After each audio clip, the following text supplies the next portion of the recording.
Alright, we've got our ball moving along nicely, so it's bouncing, it's rotating, it appears to be rolling with nice contact with the ground, but we're missing the swash and stretch of the ball, and now it's going to pay off that we didn't rotate this overall controller, because we can control exactly which direction the swash and stretch travels in, and how much proportionally, since we have this controller remaining steadily upright. Okay, so this is really just going to be a model of swash and stretch, sort of cartoony model of it. This is the type of thing that, although you will see swash and stretch in an object in high speed, it's more of a process of making the visual effect of the ball moving through space more attractive and more alive. There are certain effects that really don't happen very much, even in high-speed video, such as we're going to stretch this ball out as it's traveling quickly in midair. That's not really something that happens. It appears to happen in video because of the blur between the frames, the motion blur. But really what we're doing is we're just trying to make it so that the eye is carried more easily along the path of motion, and it also looks cooler to do it. Okay? So to use the squash and stretch controller, it's located on this red square controller around the ball, this bottom channel here. We want to think about, where do we want to encounter this swash and stretch? Well, I know that at the tops of these apexes, and I'm going to step through my frames with the period and comma keys on the keyboard here. Actually, you know what? My video software won't allow me to do that, apparently, so I'm just going to scrub through it then. At the tops of these apexes, so here at 18, 27, 32, we're not going to want any squash and stretch. That's where the ball should be in a resting or sort of neutral position. Okay, so first thing I'm going to do is I'm going to go through and key the squash and stretch at 0 for each one of those apex positions. So here's an apex at 18. Here's an apex at 27, at 32.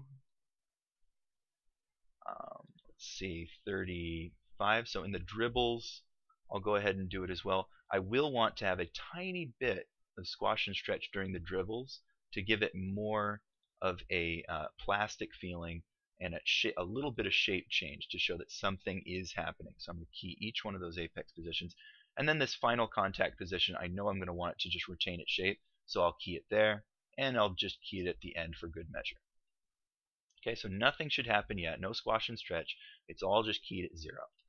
So what I know for sure is that when this ball contacts the ground here at 12, I want it to squish. I want it to squish into the ground to show that it's made contact. So here on 12, I'm going to grab my squash and stretch controller, middle mouse drag to the left, and squish it. Now this is the most squished it's ever going to get in this animation, because this is the hardest hit that it encounters with the ground. So it looks like negative 1.5 is going to be really nice. You can tell these adjustments are going to be very small. Now I'm going to key selected on that squash and stretch, and we've got a problem here. The ball, when it squashed and stretched, lifted itself off the ground because it's not as wide as it was before. You can see it lifts off the ground. So we're going to have to go through and adjust all these Y translate positions so that the ball is contacting the ground on those hits.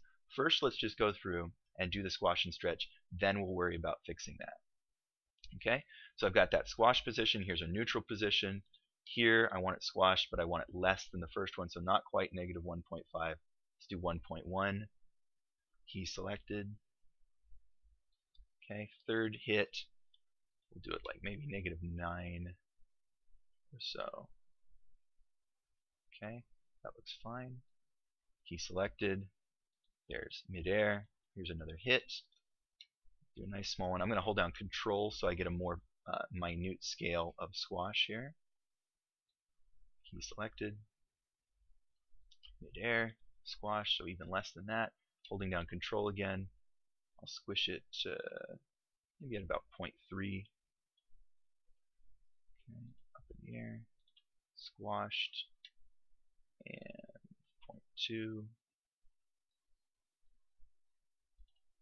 And this one will be like 0.1, 0.17, I guess. Let's make it very small, 0.13. Key selected. Okay, so we're going to have this ball oscillating in its sort of shape as it goes through these different positions.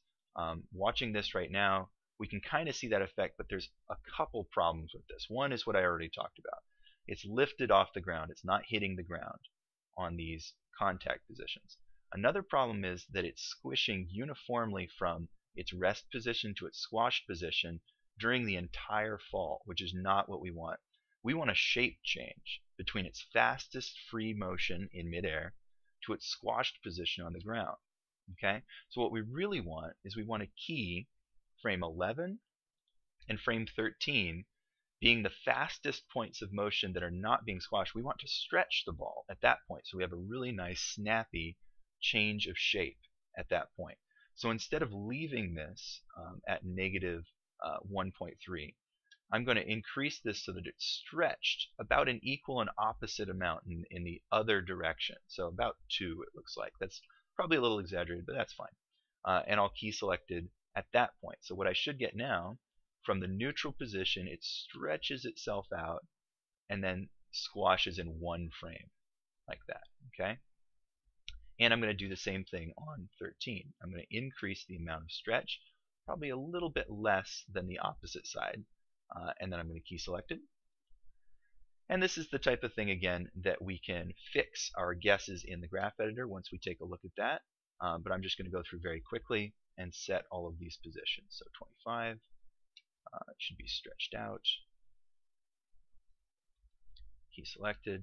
Here's our midair position. Here's our contact. This one should be stretched out. Okay. Looks like I'm going a little bit crazy on the stretch, but that's all right. This one should be stretched out a bit.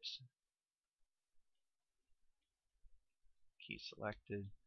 Now, when we get down to these single frame bounces, we probably can't stretch the upper position at all. Key selected. Because it's just one frame. It doesn't have a particular direction. I don't really think that we can get away with stretching that out. So I'm just going to leave those upper positions at 0 like we had before. If we play that, we get this kind of nice shape change. It's not really flowing in the right direction, and that's what that other controller is for. Okay, so this top controller will allow us to control the direction of the squash and stretch. So first, I'm going to select my original controller and just go back to the start. We're going to look at where this direction change needs to take place. This one needs to be straight up and down. Okay, this is the squash into the ground. So if I altered this, and let me show you what that looks like. Here's my rotation tool. I'll rotate Z. You can see it's altering the direction of the squash. Well, I know every contact on the actual ground needs to be straight up and down. And also, every point in midair, I want this to be straight up and down so that it doesn't seem to be angling itself when it's in midair. So I'm going to go through, and it looked like it was rotate Z. I'm going to key selected for all of those major keyframe areas. So 1, 12. Let's see, where was my keyframe? I'm going to check. It was on 18. So I'll key it on 18. Okay. Then it was 24. Key selected. Okay, I know that this squash is 30. Key selected. Let's see, where's the midair position? Should be 27. Yeah, looks like it's 27. Key selected. Should be 32. Check it. Yeah. Key selected. 34. And at this point, I think our directional squash and stretch is done. So we don't have to continue on from that point. It won't rotate itself anymore. Okay, so now what I want to do is I want to be able to angle this position, this incoming position, along the direction of the ball's motion so that it shows that it was stretching along its own motion. So I'm going to rotate this back so we get this diagonal motion into that squash. I'm going to key that.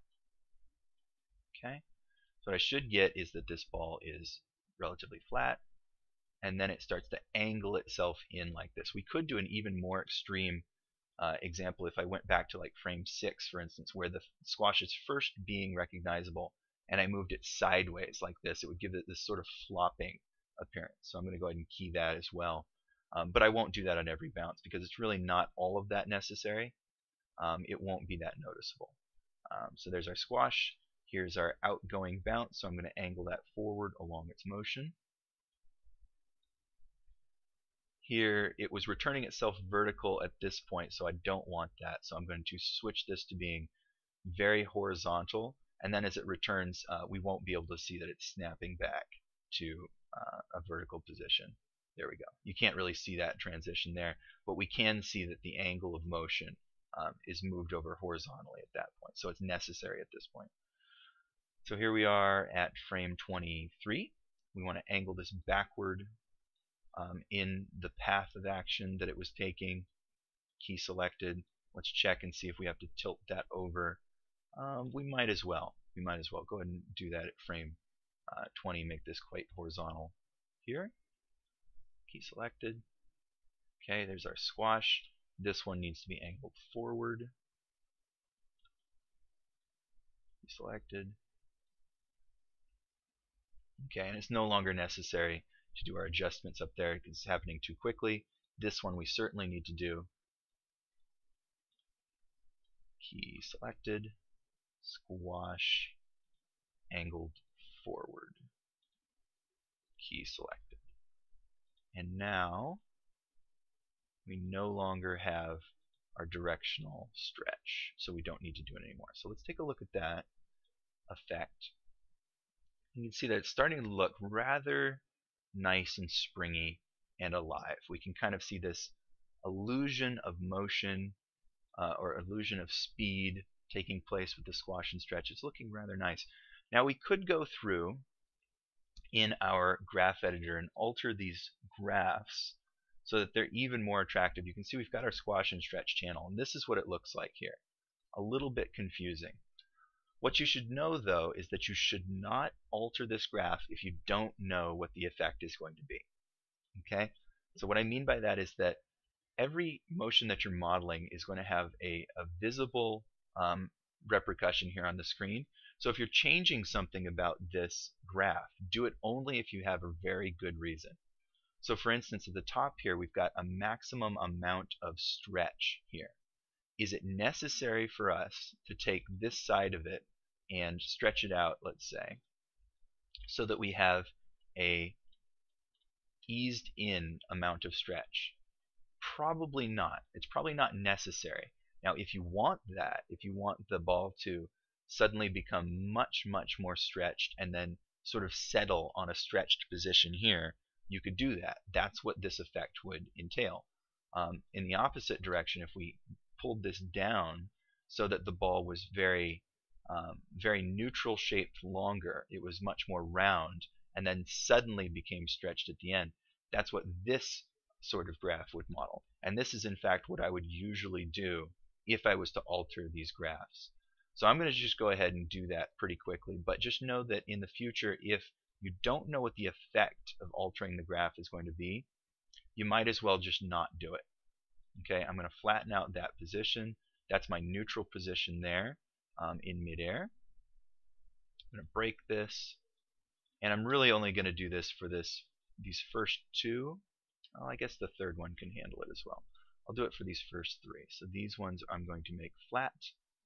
These ones I'm going to break their tangent handles and free their tangent weights and create a nice sudden change right before and after each bounce, and a nice gradual change in midair. So we will not see the effect of the squash and stretch until we're very near the contact position in each case.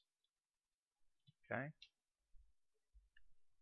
If it was difficult to tell what the graph was doing in this case, you could always just put more keyframes on that channel, doing a custom kind of interpretation of what it is that you want to appear out here, and that would be absolutely fine. It would just mean that there were more keyframes here in positions similar to this line as opposed to using the line. I like to use the graph, though. The graph is a very good tool. I can also see that based on this pattern, I think that this amount of stretch was too much, so I'm going to scoot this position downward there, so it's less stretched at that point. The squashes look pretty good. This is very squashed, a little bit less, maybe that could be even less than that, and a little bit less, and it goes on and on in a pretty nice pattern here. So I'm pretty happy with my estimates when I did the squash and stretch, so I'm just going to leave that alone. Okay, let's go ahead and watch that. Yeah, and I'm pretty happy with that. That's looking quite nice at that point. Okay, so that's basically all we're doing for our model of a bouncing ball. Next time we're going to do this based off of video reference, which is really the way that you should work, especially as a beginner. Video reference is absolutely indispensable in terms of doing this. Oh, you know what? Okay, last thing I forgot to do was adjust the Y positions so that they're actually still touching the ground. We'll go ahead and do that really quick, just so that's taken care of. Whoops, I changed my view by accident. Bring it back to orthographic front. Bring back my graph editor. We'll go ahead and adjust that. Here's how I would do that. Here we've got our graph. I know that this is the point I have to adjust.